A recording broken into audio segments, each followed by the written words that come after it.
Λοιπόν, η πολιτιστική εξαίρεση ακούστηκε πάρα πολύ πριν το καλοκαίρι, γύρω στον Απρίλιο, όταν προέκυψε μία κινητοποίηση των Γάλλων κινηματογραφιστών, αλλά και σε ολόκληρο τον κόσμο. Πάρα πολύ απλά με δύο γραμμές. Πολιτιστική εξαίρεση επικράτησε πρώτη φορά το 1993 στη διακρατική Γενική Συμφωνία Δασμών και Εμπορίου, όταν από την ελεύθερη διακίνηση προϊόντων ανάμεσα σε Αμερική και Ευρώπη εξαιρέθηκε ο πολιτισμός. Ακούγεται πάρα πολύ σημαντικό και είναι πάρα πολύ σημαντικό. Για όλα αυτά, για να καταλάβουμε πόσο σημαντική είναι η πολιτιστική εξαίρεση, το πόσο κινδύνευσε τον τελευταίο καιρό και πώς σώθηκε τελευταία στιγμή, έχουμε μαζί μας τον Éric Garandeau. Είναι από τη Γαλλία. Ήταν πρόεδρος του Γαλλικού Κέντρου Κινηματογράφου από το 2011 μέχρι το 2013. Πριν από αυτό βρισκόταν στην κυβέρνηση του Σαρκοζή και τώρα, μετά από τη θητεία του στο ΣΕΝΣΕ, είναι σύμβουλος στην κυβέρνηση Ολάντ. Κατά τη διάρκεια της θητείας του Éric Garandeau στο Γαλλικό Κέντρο Κινηματογράφου έγιναν πάρα πολλά πράγματα. Κάποια από αυτά θα σας τα αναφέρω. Επιτεύχθηκε το 100% της ψηφιοποίησης των αιθουσών στη Γαλλία. Έγινε αποκατάσταση και ψηφιοποίηση 229 κλασικών ταινιών. Δημιουργήθηκε μια πλατφόρμα VOD για ταινίες γαλλικές κλασικές. Δημιουργήθηκε ένα World Cinema Fund, πράγμα που ήταν μια πολύ μεγάλη επιτυχία, δηλαδή το Γαλλικό Κέντρο Κινηματογράφου να χρηματοδοτεί ταινίες από όλο τον κόσμο και όχι μόνο από τη Γαλλία, καθώς και πάρα πολλά άλλα. Θα σας παρουσιάσω τον κύριο Garandeau, όπου θα μας κάνει μια παρουσίαση για την πολιτιστική εξαίρεση και τη σημασία της, για να δείτε σε ποιο πλαίσιο όλα αυτά που ακούσαμε σήμερα από το πρωί μπορούν να έχουν ισχύ. Καλησπέρα σας. Είμαστε εντάξει? Όχι. Οκ, δεν είμαστε εντάξει. Έχουμε ένα τεχνικό πρόβλημα.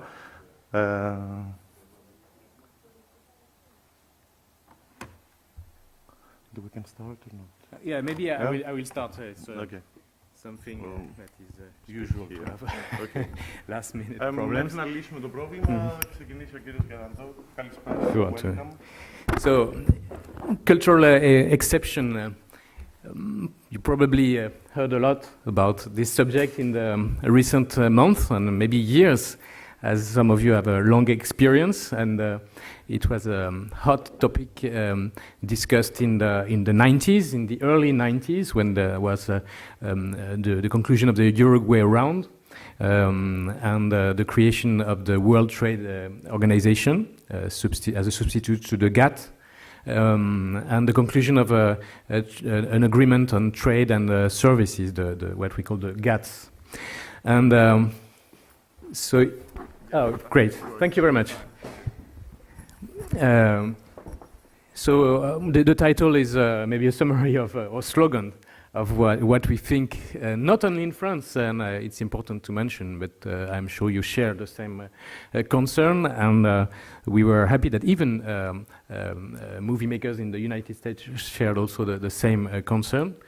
And I will try to demonstrate or to just to put light on the fact that cultural exception is, of course, important for cinema, it's important for culture, but also it's important for democracy, and I know, and that's why I chose this image, that of course democracy was born in Greece, and it is also, I know, a special day for democracy today in Greece. So, and cultural exception is really the right of every people to defend and to protect and to promote actively one's own culture, one's own cultural identity, and I added at least it should be.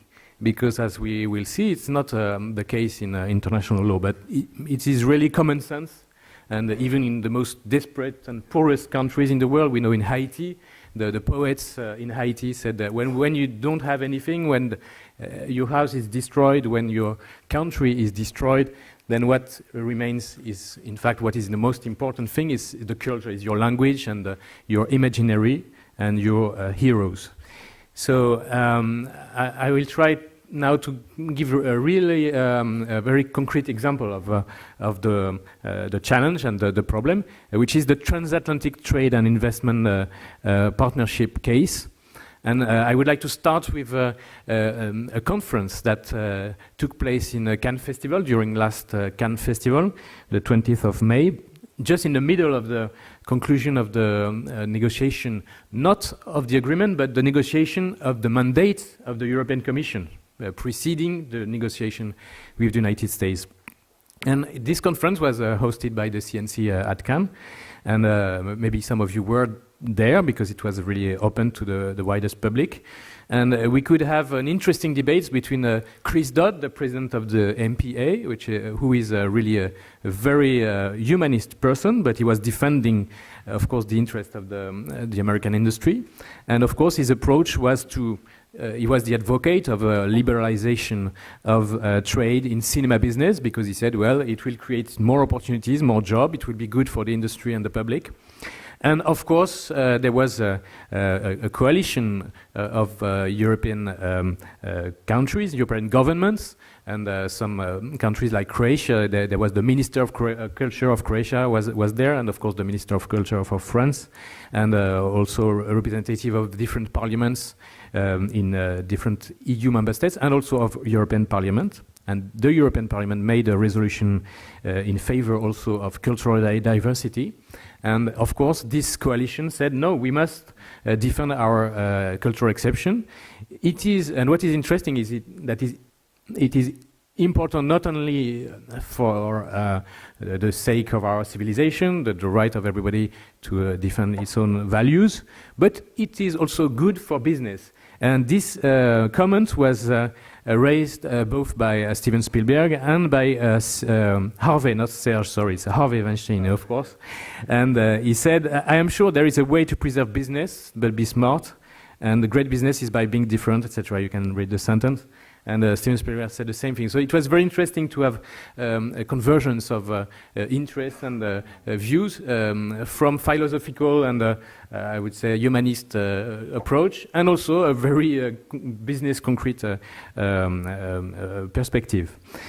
So now it's interesting to come back to the definition of cultural exception.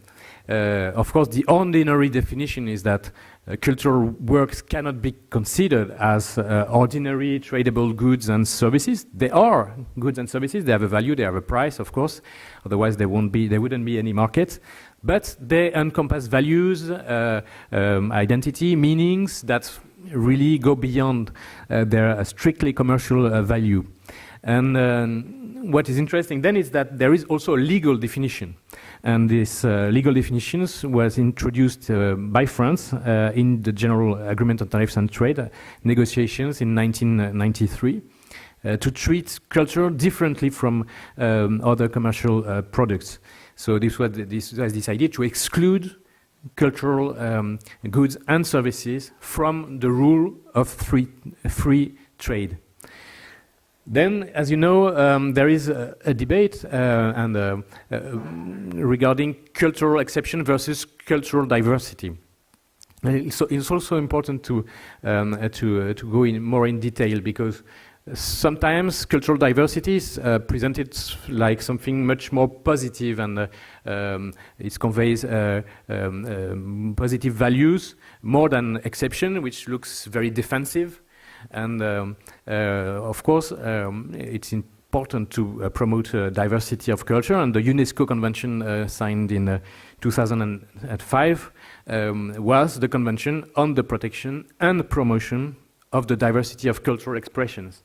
And so it's important to defend this concept of cultural diversity and to defend that, for instance, what prevails in bookshops or in radio with quotas, or television also, we have some quota of national and European works, should also be transposed and adapted to the internet, for instance, which is really a new mass media where people spend a lot of their time.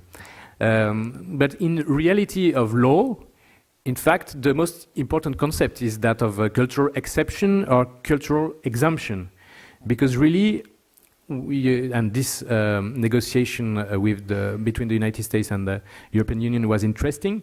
The cultural diversity is a concept of soft law, so it's not very precise. Exemption is radical. Means, well, this WTO treaty won't apply to cultural goods. So it's always better to defend a strong concept which has a really fundamental legal effects than a philosophical concept that, unfortunately, when it comes to the reality of case laws and negotiations, does not imply the same strong consequences. So once again, we are in a very difficult background because all the international commercial law is designed to eliminate obstacles to free trade. So we have two important articles in the GATT. The most favored nation clause, meaning that if, for instance, France gives an advantage to Greece for Greek movie makers, to allow them to have access to the CNC grants more easily than other countries, because Greece is not in a very good situation. But then, in fact, with this most favored nation clause, we will have to give the same advantage, or we would have to give the same advantage if there was no cultural exception, to a company, a major studio in the United States. So this is the first very strong rule of the GATT. And there is also the GATT's national treatment clause, meaning that if in France we give some advantages to French company, then we should give the same advantages to US or Chinese or any other companies of a country member of the GATT and of the WTO. So this is in fact the application of the free access to market principle, and that means that all quota regulations, all subsidizing systems should be in fact whether applied to the whole world, which would be nonsense, of course, whether abolished and suppressed. And we have now some countries that forgot, when they entered the WTO, to negotiate an exemption for their audiovisual services. And if they want now to create a public agency to give some support to their movie makers, their producers, their exhibitors, they are blocked by the law, by international law. They cannot do that. It would be illegal, and if there is a case in the court pushed by a company from another country, then the judgment will probably argue that those public supports should be also applicable for foreign companies. So this is really important, and for me, and for I'm sure for you also, it's really a democratic problem that we know that the main rule of democracy is that the present generation cannot engage the future of the future generations, and unfortunately, this is the case with WTO. So there was, of course, this attempt made by the UNESCO Convention to block any liberalization and any dismantlement of cultural policies due to this problem, to this liberalization trend. It was a very strong political success, this UNESCO Convention. It was ratified by more than 100 countries, but unfortunately it fell short to transform into a legal victory, because in fact this UNESCO Convention does not have any effect on the WTO treaties, and especially on the GATT. So in fact it's like a Pyrrhus victory. So it only froze any further attempt to liberalize and to abolish cultural and audiovisual public policy system, but it's only frozen. So we now have a Doha round of negotiation, and we have also bilateral agreements negotiation. And as we are in Greece also, I'd like to say that it's like a new Trojan horse that is used to challenge cultural policies and for the United States to obtain new liberalization and new dismantlement of local support systems. And I'd like to add that this offensive, in fact, doesn't come anymore from the US studio. Because the US studio now, they think, and Chris Dodd was saying really that even in Cannes, that it's important that in Europe, and we know that the economic situation of Europe is difficult in all countries of Europe, when the states invest in culture, in their cinema, they help build cinema theaters, they help build audiences, and it's good also for American cinema. And France is an important market for Europe, but also for American movies. So in fact, the offensive now comes more from the global actors, the newcomers, new big companies, and you know what I mean, and I think that some of them are here today or tomorrow, so like Google, YouTube, etc., that want to play a role, and sometimes they think that it's too complicated to manage different regulations, local different systems, and it would be better if everything was abolished and they could do better business. So now I would like also to speak about the position of the European institutions, and especially the European Commission. Up till now, up till last year, I would say, European Commission was both willing to liberalize a lot of things, because also the creation of the European Commission and the European treaties was to create a single market. So when you speak of a single market, it makes sense to dismantle all local regulations that prevent goods and services to circulate. We had very difficult debates with the European Commission in the past and since maybe the creation of Europe, to explain that it's important, it's important to make goods and services available and in all countries, and that they can circulate freely in the whole single markets. But what is important when considering cinema is first to have movies, because if you don't have movies, then there is nothing to trade. And if you want to have movies, then you must have a favorable background, and I will in a moment speak of the French system, but just as an example, because we have many national systems throughout Europe and now throughout the world, and in Greece, of course, in Germany, etc., that create those favorable conditions. And if you start to attack those systems and try to dismantle all subsidizing system in the name of single market, then you will destroy the market, because you will eliminate the products, and you will have only American movies and maybe tomorrow Chinese movies to distribute in Europe. So we have those difficult challenges, but regarding international trade negotiations, up till now the European Commission was really elle jouait le jeu, as we say in French. She was respecting the EU members' will, and of course with France playing a role, but not only France. I would say the majority of EU member states acted the same way and signed common letters, etc., to make sure that those international bilateral agreements would not challenge cultural exceptions. So we were very, very surprised. Really, it was a true surprise, even for those who had lived through the GATT negotiation, to see that when last year the European Commission started to talk with the United States and with the trade ministers of the Union, well, they didn't want to exclude culture from the negotiation. And really, it was a big surprise, because when we talk about commercial trade treaties with Canada, Japan, India, Singapore, Malaysia, Andean Community, Morocco, etc., well, the audiovisual services were always excluded from the texts and from the discussion from the start, from the very start.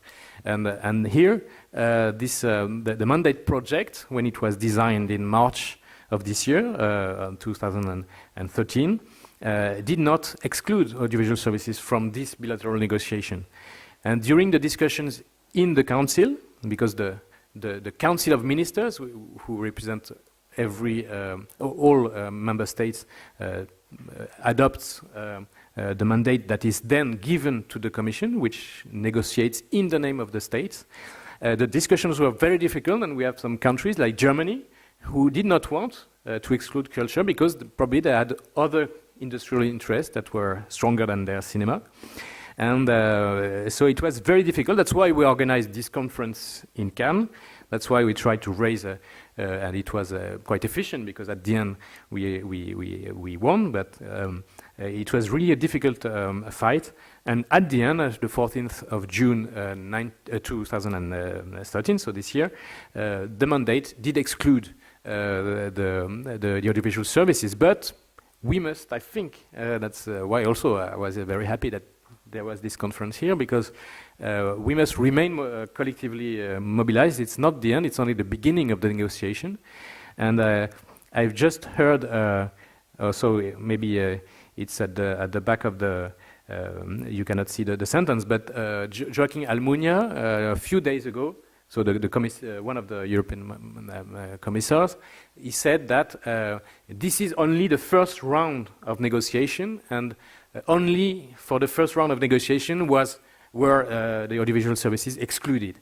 So we can see that in the mentality of the European Commission, maybe they lost the battle, but maybe they did not lose the war. So this is something we must be very, very cautious.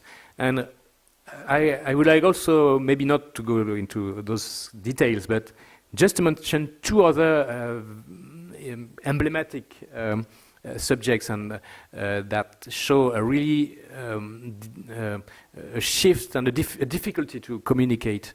And once again, it's not only France and the European Commission, it's really the all public agencies of Europe. You know that all directors of different public agencies are united in EFAD, which is a kind of network of public agencies, and Greece participates, like Germany, France, and all Croatia, now that Croatia has entered the European Union, and the Croatian Cinema Center is very active.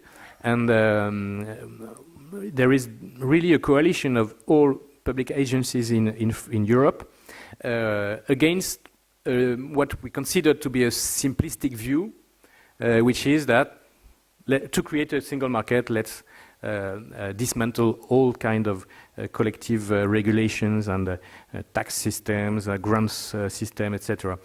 And we were very worried, not only with this transatlantic negotiation, but also with the new EU communication that is about to be adopted by the European Commission on state aid, because really this communication, this text, gives some rules of what the EU member states, the EU public agencies, are authorized or not to do and to give to companies, because, once again, it is an exception to the general rule of free trade and non-discrimination between companies and between states.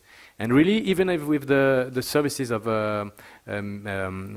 Androula Vassiliou, the Commissaire for Culture, so she's our advocate, but even with some of her services, there was really a feeling that cultural exception was not that important, that it was not really, it did not have really legal consequences. It was more like a general consideration that if we have time and if it's possible, then we will take into account. But it's not something that is really a fundamental principle. So that's why maybe I'm dramatizing a little bit, but that's why I think this is really linked to the democratical principle. To make it short, and I know that territorialization has no translation in English, which is very emblematic of the problem.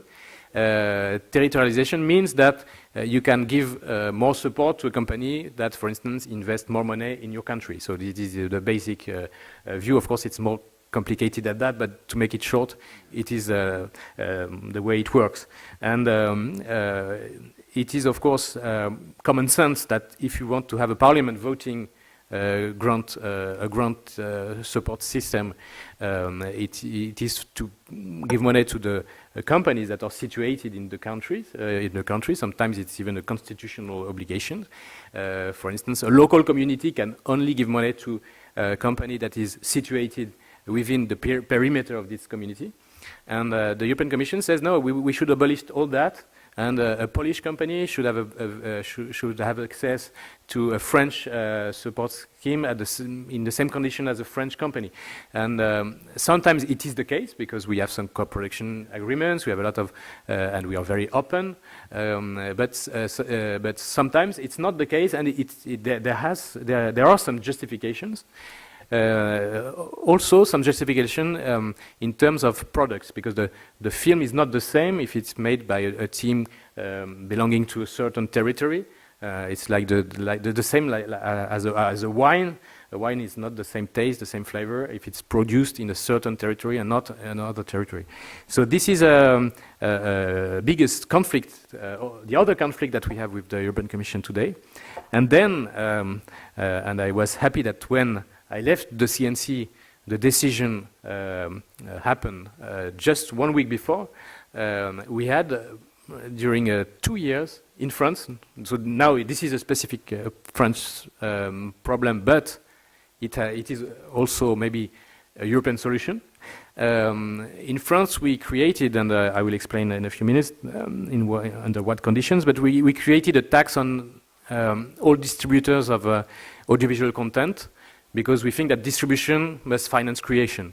So we had this tax in 2007, and the European Commission, when we did a small adjustment in this tax regime to make sure that all ISPs would contribute, and of course one of them had managed to escape the tax. It's the free ISP, and as its name is, its title is also interesting. The European Commission suddenly had a very strong position, arguing that it's not possible that internet finance cinema.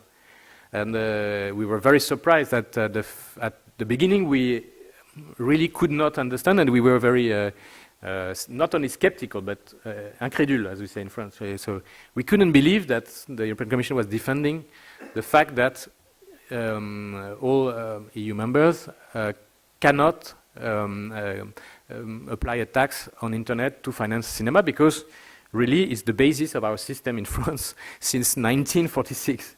So we tried to explain during 2 years that if we did not do this small adjustment in our regime, then the TV companies and maybe the theaters would at the end refuse to pay the tax.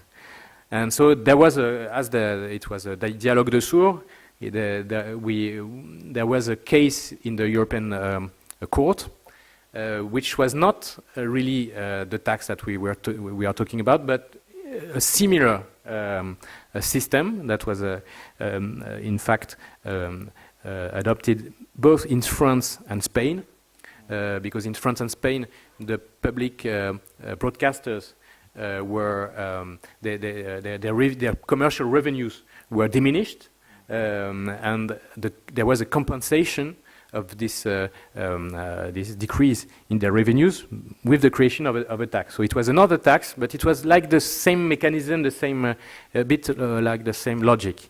And so this case was solved in last July, and France was we won the case, meaning that the court said there is no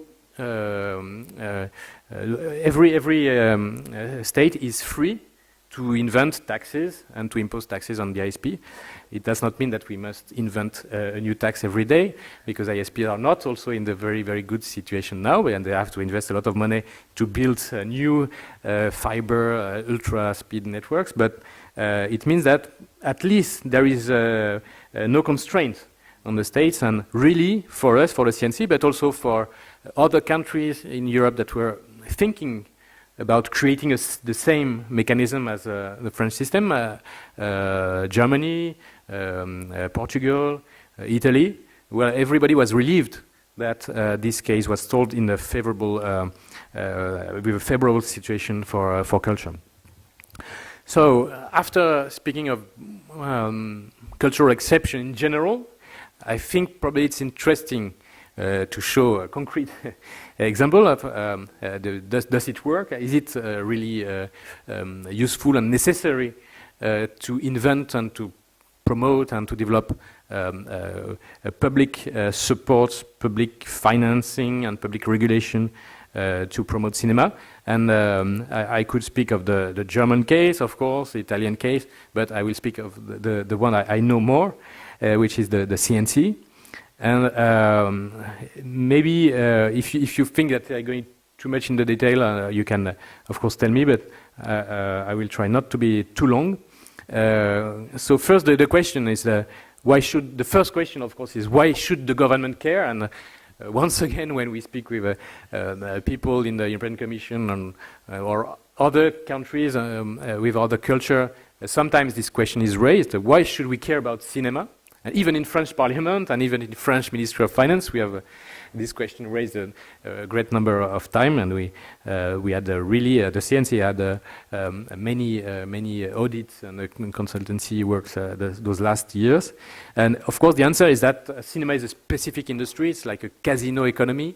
It's a very risky business. We speak of not standard products but prototypes, and production is costly, success is not always at the rendezvous, and it is also we have a fragmented Europe, which is not the result of regulation. It's the result of history, of centuries of history, and we don't have the same language, etc. You know all this, but of course, it's important to go back to those true reasons. So, what is the CNC? What does the CNC? So, it's a public policy instrument. It's also a financing mechanism, and it's also a framework to encourage investment and to regulate risks. And it's really important to mention all this mission is not only a cash machine to provide money for the producers. So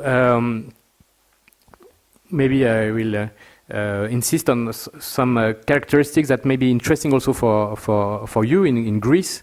The CNC has a full autonomy, and this is very important. I know that it was this morning there was a debate about that. A few years ago, I must not say we because I'm not there anymore, but the CNC obtained the right to collect itself its resources.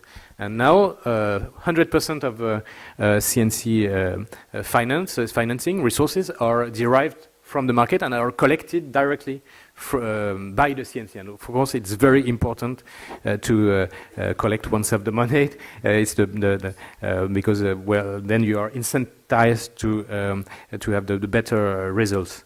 And also, it's an autonomous body when defining the budget, when defining the programs. And of course, there is a board with all ministries represented. But there is this autonomy, and there is also this competence on the wide range of animated image. It deals with cinema, but also with audiovisual programs, with web programs, with video games. And I think it's really important that the cinema, which has always managed to overcome its crisis and always managed to integrate other artistic disciplines, be connected strongly with them. And I am sure that in video games we will have also a very important artistic revolution.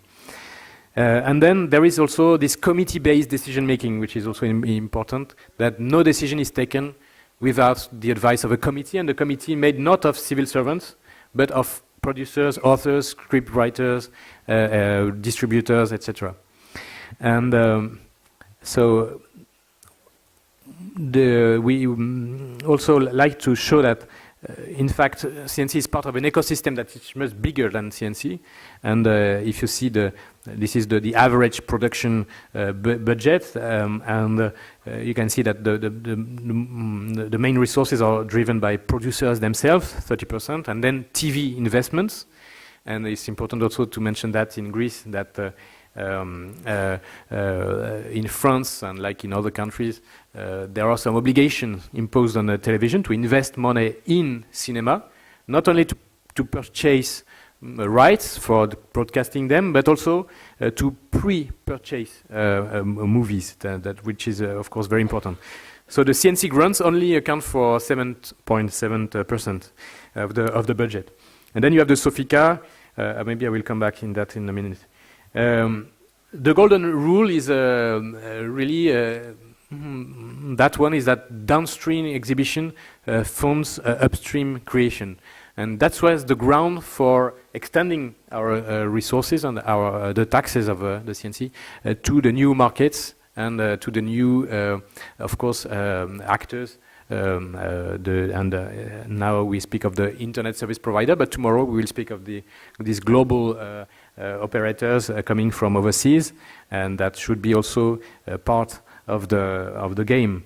And there is no money coming directly from taxpayers, from French taxpayers. They come from people, but only when they go to the cinema. And this is also something very interesting. Of course, the theaters were the first to be taxed in 1946 when the CNC was created. And then, of course, it was extended to the TV editors and distributors, and to the ISPs, and it makes now the main part of the budget of the CNC. And then there is also this tax on video, but of course, as you know, the video and even the video market is not very big. So there was this rule that distributors must finance creation, allows the resource of the CNC to grow in pace with the growth of the the audiovisual sector globally. So this was really interesting. And for instance, the ISP tax was created in 2007, and after that time, it made the budget rise, and it allowed the CNC to launch a going digital program. And we will see that, of course, the digital revolution implies a lot of investments, and it was interesting that the CNC had those resources coming from the digital revolution, allowing CNC to develop some new programs aiming at making sure that the digital revolution would be interesting for everybody, for the small theaters like the bigger ones, for the small producers like the big ones when we speak about digital production of new movies, etc. So this is, I won't go into the details, but it's to show that there are a lot of support schemes, probably 80 different support schemes, with automatic support schemes and selective ones. So automatic support scheme is like a forced savings, and I will just show you that how it works. So when you're a producer or even an exhibitor, but let's speak about a production. If you're a producer, the success of your previous movies in theaters, in DVD, in TV broadcasting, will allow you to take advantage of a percentage of the tax that was raised on those revenues, and then you can invest this money to make a new film. So really, it's interesting because it obliges you to stay in the production, and in a casino economy, sometimes when you have or when you get success, you want to do something else and not to invest again in this risky activity. And also, there are some mechanisms that allow a kind of mutualization of risks between different producers, between different films. So it is very interesting that it also it not only gives some money to make a new movie, but it also mutualizes the risk that was taken with the first movie. If the first movie was not a success, then you will receive proportionally more money than if you made a big hit. So I won't go into all details. Sorry? It's too fast. Yeah. Okay, because I have a lot of slides, so yeah. Yes. I would like to have time for the questions, so I have only 5 minutes left. I will develop one thing because it really has some interest for you. It's the World Cinema Support, the World Cinema Fund, that was created 2 years ago when we had enough money to make it. So it's a 6 million euro annual budget, and the idea is to give some money to foreign movie makers in all the world, all the continents, and the grants go up to 250,000 euros. And the only constraint, and it's not really a constraint, is to have a French co-producer. And it's of course it's easier to make the process with the CNC, and then we already the CNC already received 300 projects for the first year in 2012, and there were projects sponsored really from all continents. And there was Panos Culturelle, we spoke about his movie today, and Xenia received money. Also Lunchbox, which was a big hit in India a few weeks ago, from Ritesh Batra. It was also presented in Cannes, etc., etc. So this is something that can be interesting for you, and really you can submit projects in the CNC. There are now 4 commissions a year, and the commission is now headed by Marianne Slot, the Danish producer, and really we have a lot of foreign people within the commission, and it's very important to reflect all sensibilities. Then just to mention the Shortest Day, because I was also very happy to launch this initiative a few years ago, and it takes place also in Greece, thanks to the French Institute, and I thank our friend to be here and to be really active in supporting this Shortest Day.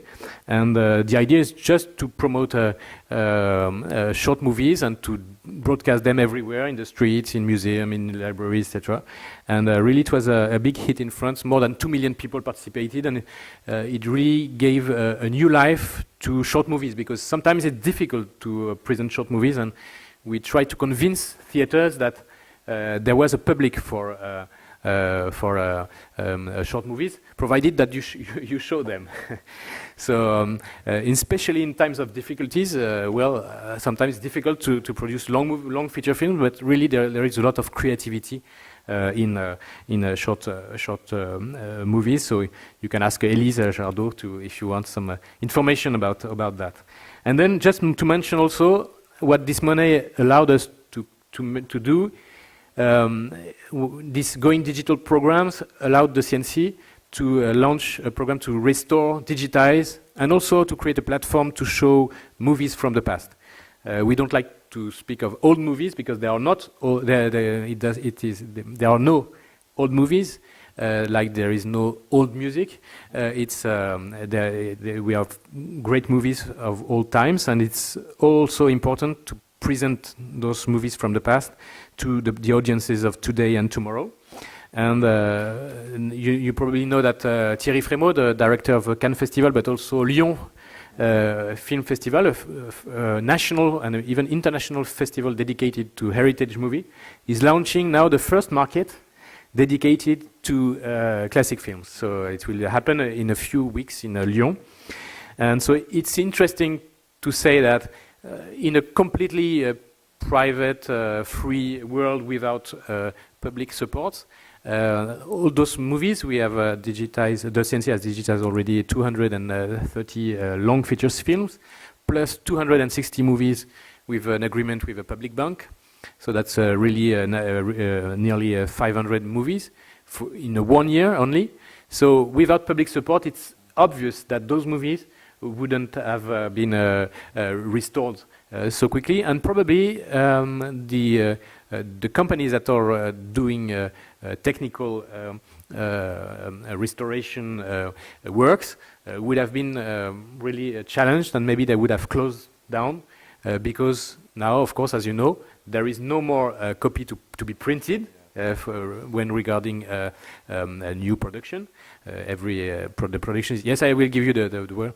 The production is going digital, so it was very important, even in a cultural civilization perspective, and even for the preservation of the movies in the future, to maintain those companies. Of course, it goes to French companies, but it also goes to the Bologna Italian laboratories, etc. So it's very open. Just to conclude, it's also important to show those movies, and so there is the project of creating a platform, an internet platform to show those movies. I had forgotten this part. So you probably know that this French system has obtained good results. So this is the curve of attendance in the decades, and so there is a very interesting progression in the last decade, with more than 200 million tickets sold. So this is the French results with the blue, the dark blue line. This is also the number of movies that are produced, and it's interesting that there is a connection between the number of movies and the results, because we have a lot of journalists in France and a lot of members of parliament. They say, well, maybe we produce too many movies in France. So no, it's if you want to have 1/3 of the market share, then you must produce at least 1/3 of the movies that are released. And this is also interesting to show that thanks to this digital program, it allowed France to digitize all theaters, and I know that in Greece and other countries there is a problem that to digitize all theaters, because it costs a lot of money. And then it's also, you know, that cinema and audiovisual industries create a lot of jobs and a lot of turnover. It's twice more than the telecom sector. And that there are also good performance in exports, because it was sometimes the weak point in the French system, that we were good in the domestic country, in our country, but the results in export were not very good. But now they are improving a lot, thanks also to some phenomenon like the artists, Intouchable, etc. And also it's interesting that CNC and also the television channels invested a lot of money and also a lot of expertise and in animation movies. And now France is doing well in animation movies. So it's common sense that when you invest a lot of money, but also on expertise, of intelligence, of talents, if you have good schools, and we have good schools also for animation, then you have good results. So there is no miracle, but it must be a really steady, a continuous policy. And that's why it's always difficult when we face those kind of period of challenge, of crisis, of disturbances, to keep all this heritage, and not only to keep it intact, but to modernize and to adapt it constantly. So also just to mention that tax rebates, because there are also some tax rebates, and there is also always a debate also. Is it interesting to have some tax rebates? This is, of course, less money for the state. But when you make some economic calculation, then you can see that generally in France, in Germany, in Belgium, in the UK, etc., in Spain, then it's worth investing in tax rebates, because it generates a lot of taxes. So this is also argumentation that we developed for the Ministry of Finance. Of course, you know the palmarès, etc. So I will stop here and give you the world.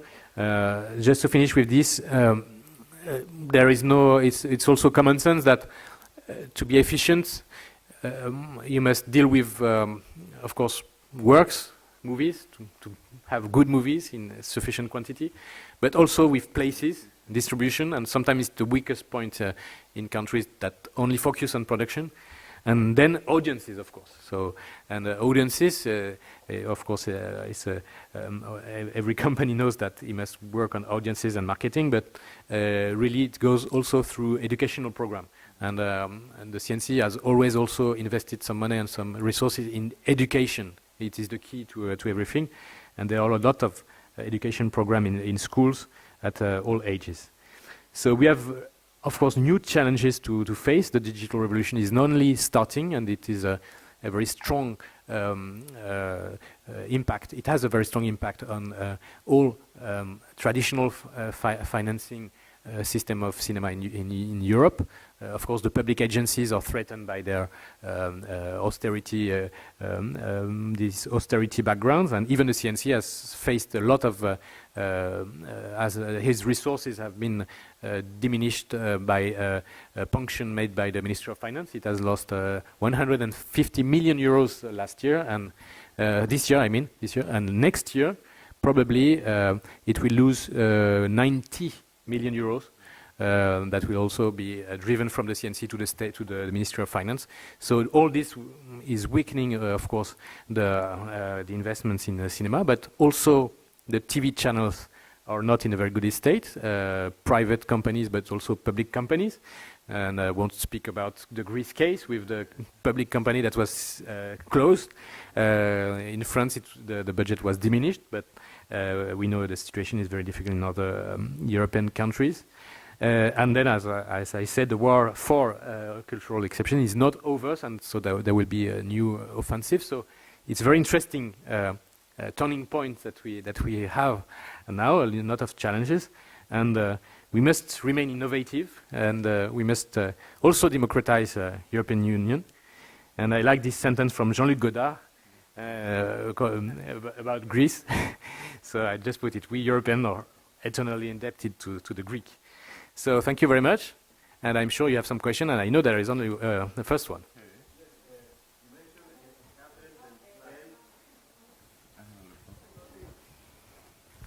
You mentioned 110,000 films preserved. Do you mean films or prints? Films. Films. Yes. So it is not only Yes. French films, but also international films. French. Sorry, I thought prints. No, French. You mean? No. You mean films, different work of arts, yes, or prints, so that a film may be found in, say, 20 prints. Mm-hmm. No. So it's really. I'm speaking of the original file, the original print. So it's 200 and different movies. And these are mostly French movies, but we have, of course, a lot of co-productions. Yeah. And yes, excuse me, because 110,000 is an enormous number. Yes. If France probably produces something like, I don't know, a couple of hundred films annually. Mm. In fact, 100,000, 10,000. No, I will. No, in fact, the number we are making, the CNC is doing. The CNC now is doing. The zero goes decimal. So maybe I go back to the beginning. So the CNC is doing a national inventory of all films produced since the Broad Lumière. So this is something that was never done in France. So when I arrived in CNC at 2011, we launched this inventory to know how many films we have in France. We don't have the result yet because it takes a lot of time. But probably there is an estimate of 10,000 movies, included, of course, short movies.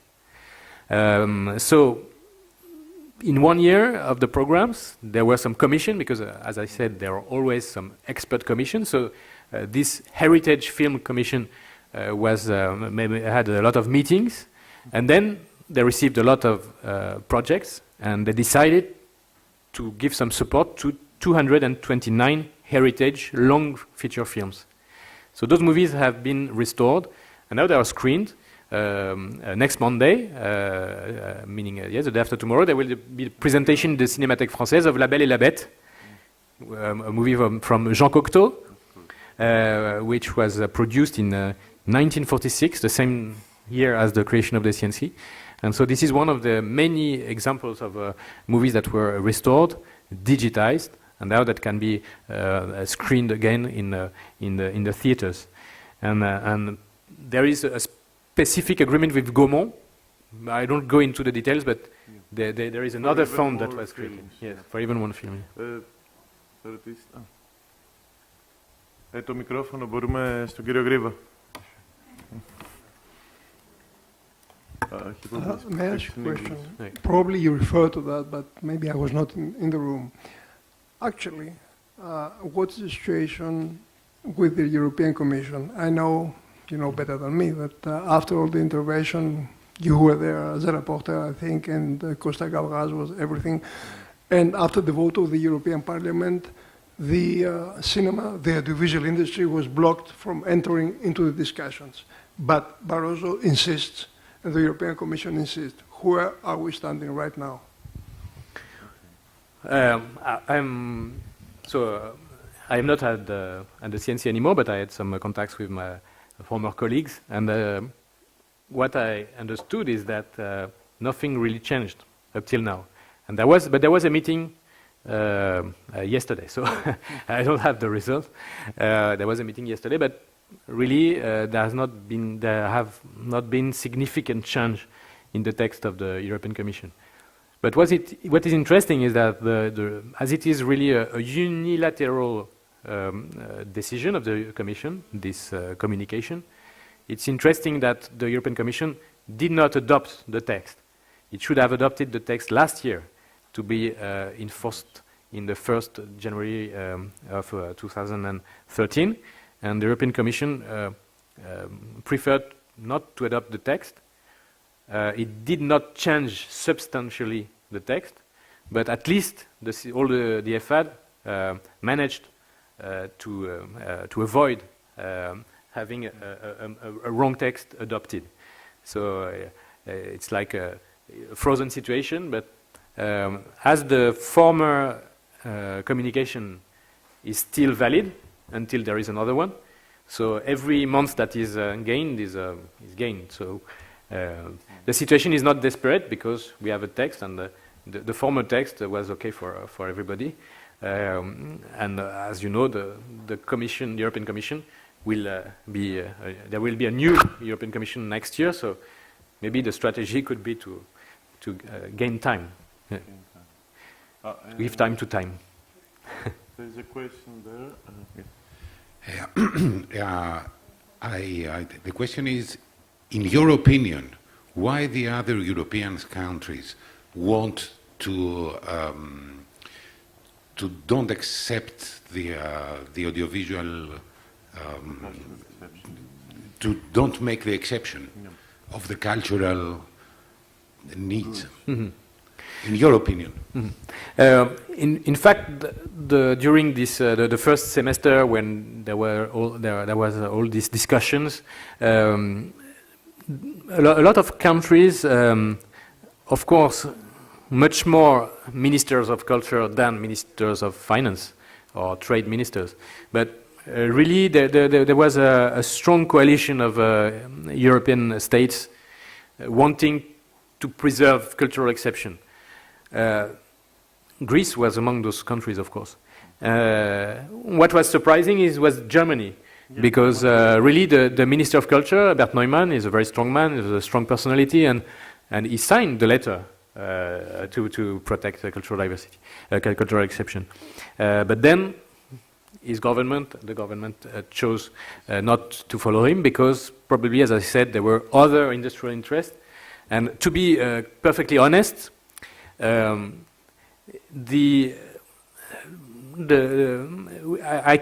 think we can also understand the position of the European Commission saying when we start a negotiation, it's important to have all subjects on the table from both sides, and then at the end we can choose to exclude such or such subject. Theoretically, this kind of reasoning can be understandable. The problem is that many people think they cannot trust the European Commission, and because in the past we have seen, and also in other subjects like this EU communication, then in fact there is an ideological bias towards liberalization. So it's better, it's safer, and it's even common sense to say, well, if at the end nobody wants to make some concessions regarding cultural exception, it's better to put it right in the beginning so that nobody lose time. and I think that Chris Dodd, the representative of the MPA, understood that. I don't know about the U.S. Government, but it's understandable also that if we know that really some countries will oppose any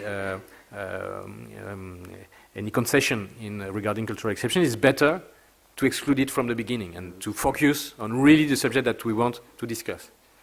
And what made also France and other countries and also the professionals aware and that we should be very cautious not to open the discussion on the subject is that there is a view in some people or services in the European Commission that, well, cultural exception is probably may be good for the past and the present.